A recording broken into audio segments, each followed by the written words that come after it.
नवरात्रि की आप सबको बहुत बहुत बधाई हो। आज से हम दुर्गा सप्तशती का पाठ करेंगे। आज की इस वीडियो में हम कवचम का पाठ करेंगे। तो आइए पाठ शुरू करते हैं। ओम चंडिका देवी को नमस्कार है। मार्कंडेय जी ने कहा, पितामह, जो इस संसार में परम गोपनीय तथा मनुष्यों की सब प्रकार से रक्षा करने वाला है और जो अब तक आपने दूसरे किसी के सामने प्रकट नहीं किया हो, ऐसा कोई साधन मुझे बताइए। ब्रह्मा जी बोले, ब्राह्मण, ऐसा साधन तो एक देवी का कवच ही है, जो गोपनीय से भी परम गोपनीय, पवित्र तथा संपूर्ण प्राणियों का उपकार करने वाला है।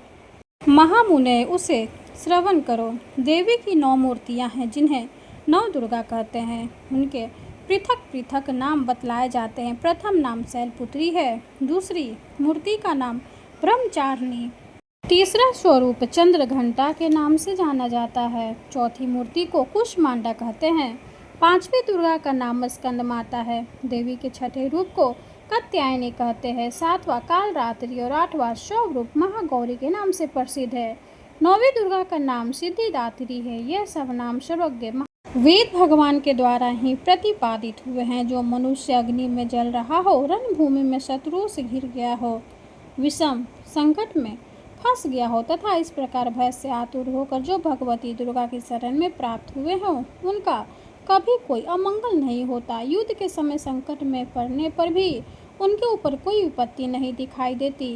उन्हें शोक, दुख और भय की प्राप्ति नहीं होती। गिरिराज हिमालय की पुत्री पार्वती देवी यद्यपि ये सब की अधुश्री है, तथापि हिमालय की तपस्या और प्रार्थना से प्रसन्न हो कृपा पूर्वक उनकी पुत्री के रूप में प्रकट हुई। यह बात पुराणों में प्रसिद्ध है। ब्रह्मचारी तु शीलम यस्य सह ब्रह्मचारिणी सच्चिदानंदमय, ब्रह्म स्वरूप की प्राप्ति कराना जिसका स्वभाव हो, वे ब्रह्मचारिणी है। तीसरा, चंद्रघंटाए यस्य सह आहदकारी, चंद्रमा जिनकी घंटा में स्थित हो, उन देवी का नाम चंद्रघंटा है। कुत्सिता उष्मा कुष्मा त्रिविधाता प्युत संसारा स अंडे मांसपेशियामु दुर्रूपायम यस्या सा कुष्मांडा, अर्थात त्रिविध तापयुक्त संसार जिनके उदय में स्थित है, वे भगवती कुष्मांडा कहलाती है। छांदोग्य श्रुति के अनुसार भगवती की शक्ति से उत्पन्न हुए संत कुमार का नाम स्कंद है। उनकी माता होने से वे स्कंद माता कहलाती है। देवताओं का कार्य सिद्ध करने के लिए देवी महर्षि कात्यायन के आश्रम पर प्रकट हुई और महर्षि ने उन्हें अपनी कन्या माना, इसलिए कात्यायनी के नाम से उनकी प्रसिद्धि हुई। सबको मारने वाले काल की भी रात्रि विनाशिका होने से उनका नाम काल रात्रि है। इन्होंने तपस्या द्वारा महान गौरवर्ण प्राप्त किया था, तो यह महागौरी कहलाई। सिद्धि अर्थात मोक्ष को देने वाली होने से उनका नाम सिद्धिदात्री है। जिन्होंने भक्ति पूर्वक देवी का स्मरण किया है, उनका निश्चय ही अभ्युदय होगा। देवश्री, जो तुम्हारा चिंतन करते हैं, उनकी तुम निसंदेह रक्षा करती हो। चामुंडा देवी प्रेत पर आरूढ़ होती है, वाराही भैंसों पर सवारी करती है, इंद्रिका वाहन एरावत हाथी है, वैष्णो देवी गरुड़ पर ही आसन जमाती है, महेश्वरी विषभ पर आरूढ़ होती है। ईश्वरी देवी ने श्वेत रूप धारण कर रखा है।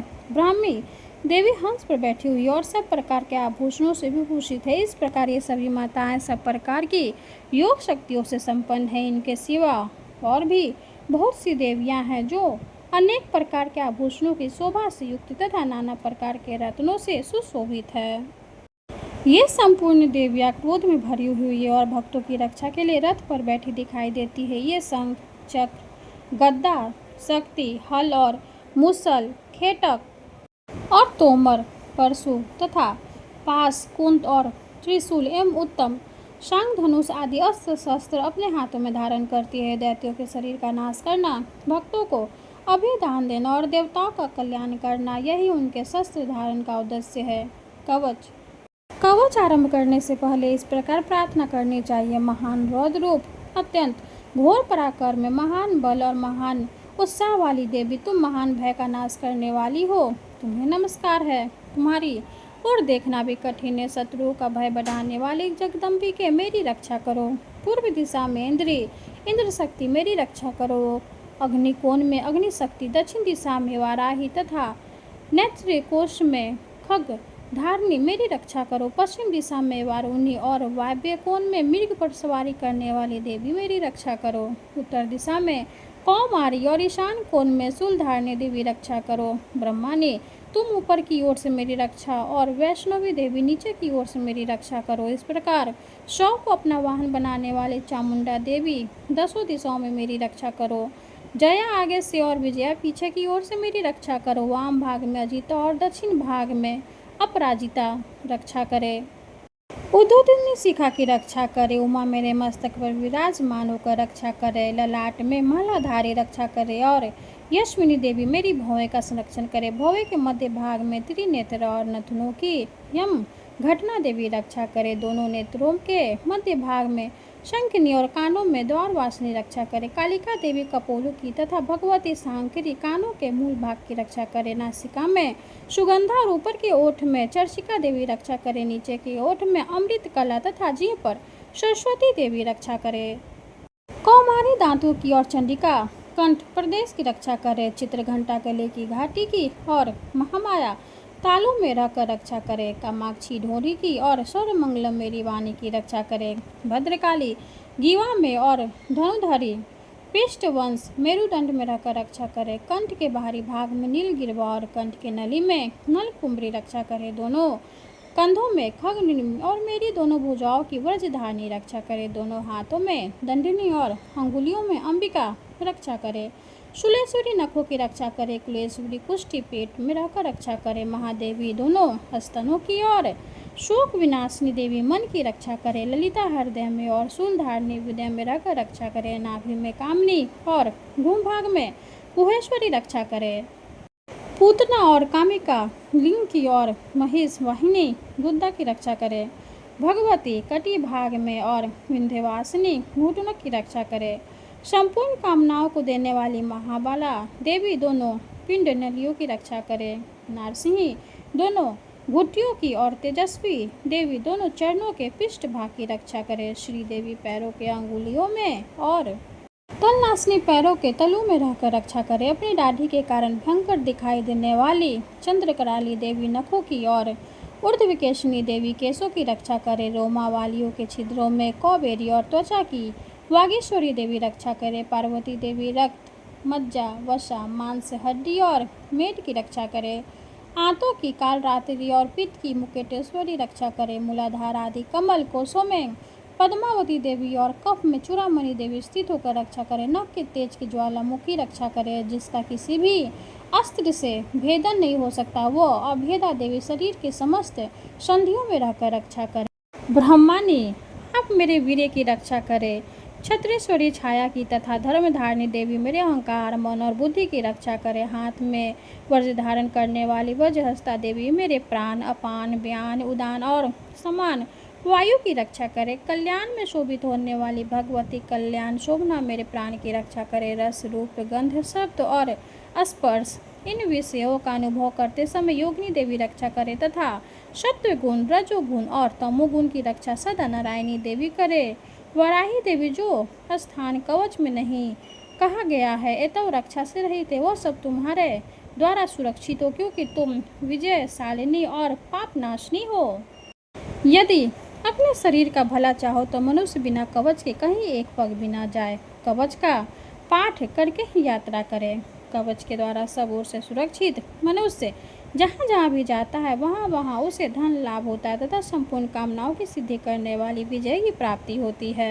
वह जिस अभीष्ट वस्तु का चिंतन करता है उसको निश्चय ही प्राप्त कर लेता है। वह पुरुष इस पृथ्वी पर तुलना रहित महान ऐश्वर्य का भागी होता है। कवच से सुरक्षित मनुष्य निर्भय हो जाता है। युद्ध में उसकी पराजय नहीं होती तथा वह तीनों लोकों में पूजनीय होता है। देवों का यह कवच देवताओं के लिए भी दुर्लभ है। जो प्रतिदिन नियम पूर्वक तीनों संध्याओं के समय श्रद्धा के साथ इसका पाठ करता है उसे देवी कला प्राप्ति होती है तथा वह तीनों लोकों में कहीं भी पराजित नहीं होता। इतना ही नहीं, वह अपमृत्यु से रहित हो 100 से भी अधिक वर्षों तक जीवित रहता है। मकड़ी चेचक और कोढ़ आदि उसकी संपूर्ण व्याधियां नष्ट हो जाते हैं। कनेर भांग अफीम धतूरे आदि का स्थावर विष सांप और बिच्छू आदि के काटने से चढ़ा हुआ विष तथा अहिफेन और कल के संयोग आदि से बनने वाले कितने विष, ये सभी प्रकार के विष दूर हो जाते हैं, उनका कोई असर नहीं होता। इस पृथ्वी पर मारण, मोहन आदि जितने आभिचारिक प्रयोग होते हैं तथा इस प्रकार के जितने मंत्र यंत्र होते हैं, वे सब इस कवच को हृदय में धारण कर लेने पर उन मनुष्य को देखते ही नष्ट हो जाते हैं। यही नहीं, पृथ्वी पर विचरने वाले ग्राम देवता, आकाशचारी देव, विशेष जल के संबंध से प्रकट होने वाले गण, उपदेश मात्र से सिद्ध होने वाले निम्न कोटि के देवता, अपने जन्म के साथ प्रकट होने वाले देवता, कुल देवता, माला, कंठमाला आदि, डाकनी, शाकनी, अंतरिक्ष में विचरने वाली अत्यंत बलवती भयानक डाकनियाँ, ग्रह, भूत, पिशाच, यक्ष, गंधर्व, राक्षस, ब्रह्म राक्षस, बेताल, कुष्मांड और भैरव आदि अनिष्टकारक देवता भी हृदय में कवच धारण किए रहने पर उस मनुष्य को देखते ही भाग जाते हैं। कवचधारी पुरुष को राजा से समान वृद्धि प्राप्त होती है। यह कवच मनुष्य के तेज की वृद्धि करने वाला और उत्तम है। कवच का पाठ करने वाला पुरुष कीर्ति से विभूषित भूतल पर अपने यश के साथ साथ वृद्धि को प्राप्त होता है। जो पहले कवच का पाठ करके उसके बाद सप्तशती चंडी का पाठ करता है, उसकी सब जगह वन, पर्वत और कानों सहित यह पृथ्वी टिकी रहती है। तब तक यहाँ पुत्र, पौत्र, संतान परंपरा बनी रहती है। फिर देह का अंत होने पर वह पुरुष भगवती महामाया के प्रसाद से उस नित्य परम पद को प्राप्त होता है, जो देवताओं के लिए भी दुर्लभ है। वह सुंदर दिव्य रूप धारण करता और कल्याण में शिव के साथ आनंद का भागी होता है। इस प्रकार कवच का पाठ संपूर्ण हुआ। माता रानी की जय हो। वीडियो अगर अच्छी लगे तो लाइक करते, चैनल को सब्सक्राइब करते। धन्यवाद।